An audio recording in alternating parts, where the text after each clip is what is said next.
नमस्कार, national media news agency Uttarakhand में आप सभी का बहुत बहुत स्वागत है। मैं हूं आपके साथ भावना। रुक करते हैं आज की ताजा खबरों की ओर। विकास खंड काल से अंतर्गत ग्राम धनपऊ लखवाड़ स्थित छात्रावास में रही अनुसूचित जाति वर्ग की छात्राओं को छात्रावास से निकाले जाने का आरोप लगाते हुए एसडीएम को ज्ञापन सौंपा गया है। वहीं दूसरी ओर छात्रावास अधीक्षिका ने आरोपों से इनकार किया है। सोमवार को तहसील मुख्यालय कालसी पहुंचे ग्राम धनपऊ तथा आसपास के क्षेत्र के अभिभावकों व जनप्रतिनिधियों द्वारा तहसील के मुख्य प्रशासनिक अधिकारी को सौंपे गए ज्ञापन में लिखा गया है कि राजकीय बालिका छात्रावास में रह रही अनुसूचित जाति वर्ग की छात्राओं को निकाला जा रहा है। ज्ञापन में लिखा गया है कि छात्रावास की प्रभारी विनीता रावत द्वारा जातिगत भेदभाव के चलते अनुसूचित जाति वर्ग की छात्राओं को छात्रावास से निकाला जा रहा है। ज्ञापन पिंकी, तानिया, सिमरन, अंजलि, रवीना, रेनू, रिंकल, ऋषिका आदि छात्राओं के नाम का उल्लेख करते हुए लिखा गया है कि उक्त छात्राओं को बगैर किसी कारण के छात्रावास से निकाल दिया गया है। ज्ञापन में मांग की गई है कि निकाली गई छात्रों को छात्रावास में पुनः प्रवेश दिलाया जाए।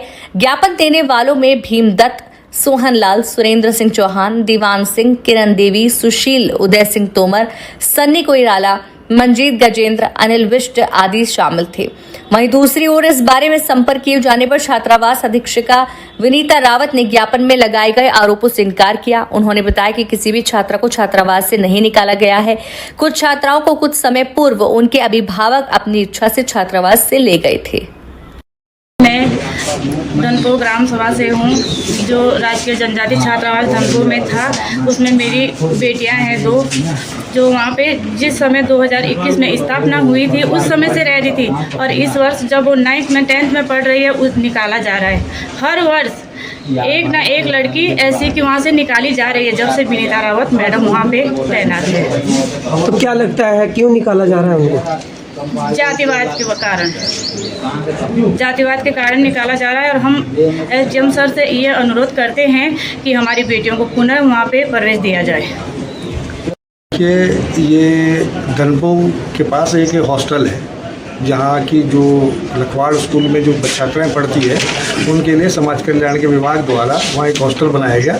और उस हॉस्टल में जौनसार बाबर की जो छात्राएं हैं, जनजाति समुदाय की, अनुसूचित जाति समुदाय की जो छात्राएं हैं, उनके रहने या ठहरने की व्यवस्था है। वो हॉस्टल है, छात्रावास है।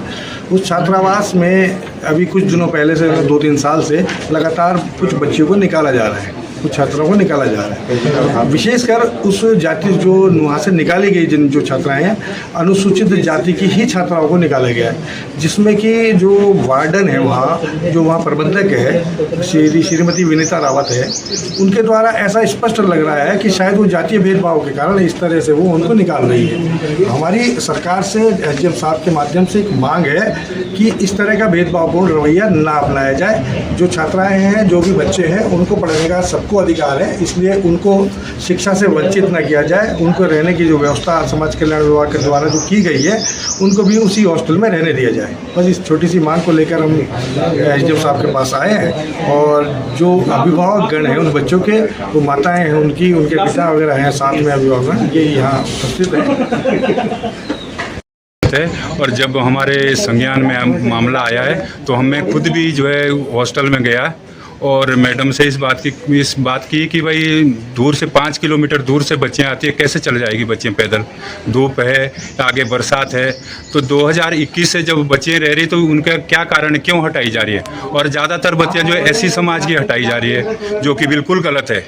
और मेरे खुद गांव बांसू गांव में एक लड़का है जिसको कि हमने पूरे खत वालों ने जो है उसकी एक्सीडेंट हो गया था, उसको ठीक करने में पैसा लगाया। उसकी बच्ची रहती, क्या वो पढ़ा पाएगा? वो ना तो मजदूरी कर सकता है और ना कोई और काम कर सकता है। तो ऐसे लोगों के बच्चे भी हटा दिए जा रहे हैं। फिर मेरी जब बात हुई तो कुछ लोग लोकल वहाँ के जो ये कह रहे हैं कि भाई नहीं एसटी के लिए, तो एसटी के लिए तो जो 8-10 बच्चियाँ वहाँ रह रही है वो क्यों रह रही है, या क्यों इतना भेदभाव कर रहे हैं? इसका मतलब ये है कि आप जो है ऐसी समाज के लिए वो कर रहे हैं, और फिर उन बच्चों को जो है उनकी शिक्षा दीक्षा पे कितना फर्क पड़ेगा? सर, जैसे इस तरीके का जो ये कदम उठाया जा रहा है, तो आप क्या चाहते हैं, क्या कार्रवाई होनी चाहिए? इसके ऊपर कड़ी से कड़ी कार्रवाई होनी चाहिए। और जो बच्चियाँ आज तक 6-7-8 बच्चियाँ जो बच्चियाँ गई है उनको पुनः जो है उसमें प्रवेश दिया जाए। है। शिक्षा का अधिकार हर व्यक्ति का है, हर आदमी का है। और ये समाज कल्याण सरकार ज़्यादातर उन बच्चों को ही वो करती है जिनके माँ बाप इस लायक नहीं है कि भाई वो अच्छे स्कूल में पढ़ा सकते हैं, अच्छे